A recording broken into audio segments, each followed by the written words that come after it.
Friends, आज हम बात करने वाले हैं, हमारा जो चैप्टर चल रहा है रनिंग में वो चल रहा है एटॉमिक थ्योरी। और एटॉमिक थ्योरी में हमने रदरफोर्ड तक डिस्कस कर लिया था प्रीवियस लेक्चर में। अब हम लोग बात कर रहे हैं theory of Niels Bohr, hypothesis of Niels Bohr. जो नील्स बोर थे उन्होंने हाइड्रोजन मॉडल प्रेजेंट किया 1930 में।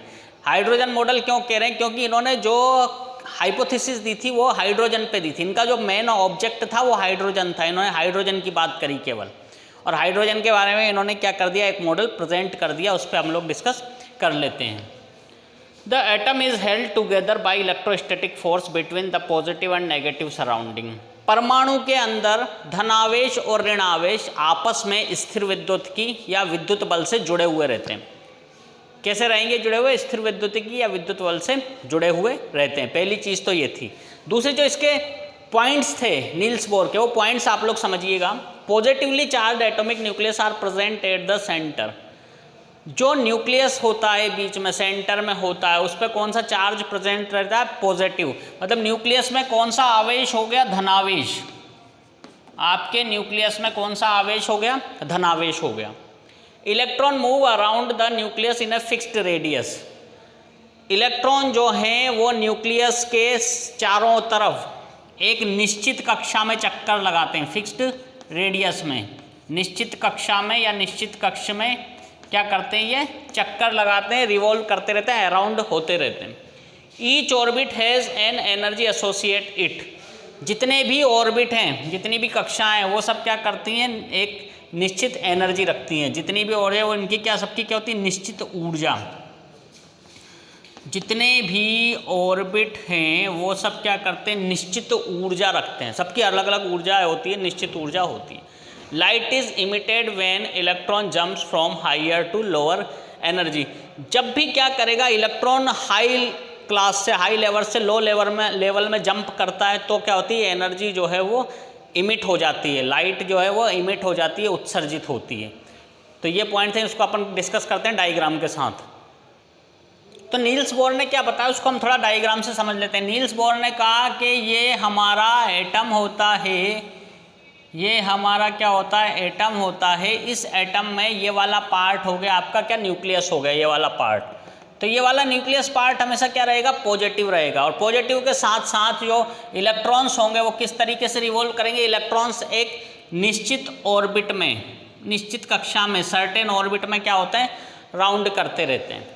उसके बाद इन्होंने क्या कहा कि जो भी ऑर्बिट्स हैं, मतलब इसमें ऐसा नहीं कि एक ही ऑर्बिट होगी। ये हाइड्रोजन के लिए बात थी इसलिए मैंने इसमें एक ही ऑर्बिट बनाई थी, ये इस तरीके से। तो अलग अलग कक्षाओं में क्या करते हैं? चक्कर लगाते रहते हैं। इन जो ऑर्बिट्स हैं इनको क्या नाम दिया गया? इन ऑर्बिट्स को नील्स बोर ने KLM और इसके बाहर वाली कक्षा N, KLMN जो है वो रिप्रेजेंट कर दिया। K का मतलब 1, L का मतलब 2, M का मतलब 3 और N का मतलब 4। तो KLMN नाम से इसको क्या कर दिया? रिप्रेजेंट कर दिया। अब रिप्रेजेंट करने के बाद ये क्या कह रहे हैं? ये ऐसा कह रहे हैं कि लाइट इमिट होती है जब हायर लेवल से और लोअर लेवल में, यानी कोई इलेक्ट्रॉन अगर यहाँ से कूद के और यहाँ आता है, जैसे आप लोग हो, आप लोग अगर सेकंड फ्लोर से और फर्स्ट फ्लोर पे आ रहे हो, ग्राउंड फ्लोर पे आ रहे हो, तो आपको एनर्जी लगाने की ज़रूरत नहीं है, क्योंकि आप आराम से इजीली जा सकते हो। क्योंकि हम कहीं नीचे उतरते हैं तो आराम से उतर जाते हैं, उसमें एनर्जी नहीं लगती। लेकिन अगर आपको लोअर लेवल से और अपर लेवल में जाना है, अगर आपसे कोई कहे कि आपको ग्राउंड लेवल से और सेकेंड फ्लोर तक जाना है, तो वहाँ हमारी एनर्जी लगती है, क्योंकि आप जा रहे हो तो वो आपको वहाँ पे एनर्जी लगानी होगी। तो इलेक्ट्रॉन जब क्या करेगा? हायर लेवल से लोअर लेवल में आएगा, तो हायर लेवल से लोअर लेवल में आने पर एनर्जी क्या होती है? इमिट होती है, लाइट जो है वो इमिट होती है। लेकिन अगर वो लोअर लेवल से और हायर लेवल में जाएगा तो इसके लिए उसको क्या करनी पड़ेगी? एनर्जी देनी पड़ेगी। तो ये चीज़ बताई थी किसने? नील्स बोर ने। तो नील्स बोर ने दो चीज़ मेनली बताई कि जो इलेक्ट्रॉन है वो न्यूक्लियस के चारों ओर अराउंड चक्कर लगाते रहते हैं निश्चित ऑर्बिट में। ये ऑर्बिट्स जो होती हैं KLMN के नाम से होती हैं। उसके बाद क्या किया गया कि जो इलेक्ट्रॉन्स हैं वो इलेक्ट्रॉन्स अगर हायर लेवल से लोअर लेवल में आ रहा है तो लाइट इमिट होगी, और अगर लोअर लेवल से हायर लेवल में जा रहा है तो वहाँ पर एनर्जी देनी पड़ेगी। अब बात करते हैं नील्स बोर के ड्रॉबैक्स क्या क्या थे। नील्स बोर ने ये तो प्रेजेंट कर दिया कि इस तरीके से होता है, लेकिन उनके जो ड्रॉबैक्स थे उन पे हम लोग डिस्कस करते हैं कि क्या क्या कमियां रही।